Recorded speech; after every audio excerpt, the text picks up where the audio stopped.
As hundreds of displaced children play among the tents in a Rafah camp, mediators are stepping up efforts to reach a deal ahead of an expected Israeli assault on the city.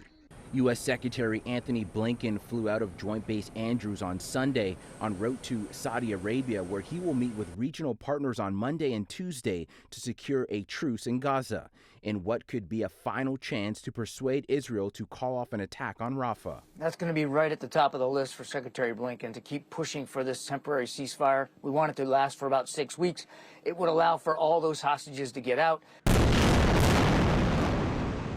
Pressure is building on both sides to move towards a deal that would free some hostages and bring a ceasefire to the nearly 7-month-long war in Gaza. Israel has agreed to listen to the U.S.'s concerns and thoughts before it launches an invasion of Rafah. The long-threatened plan to attack the city has drawn intense opposition from Israel's allies, which said it would cause thousands of civilian casualties and further disrupt aid deliveries. Meanwhile, Hamas has said it is studying the latest Israeli counterproposal regarding a potential ceasefire in Gaza. A Hamas delegation will visit Cairo on Monday. Egyptian and Qatari mediators for talks aimed at securing a ceasefire. Prior rounds of talks have failed to bridge gaps in the two sides' positions. Hamas wants an accord for a permanent end to the war and for Israel to pull its forces out of the Gaza Strip.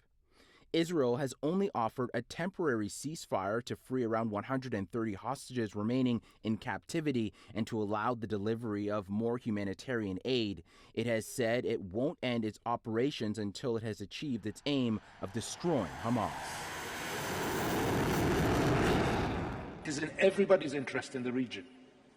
Our interest, the interest of the Palestinians, the interest of the Israelis, the interest of the global community of nations, that we find a pathway to resolve this issue once and for all, because that's the only way we are going to avoid, first of all, a repeat, but also we're going to avoid that the suffering that has happened on all sides happens in vain.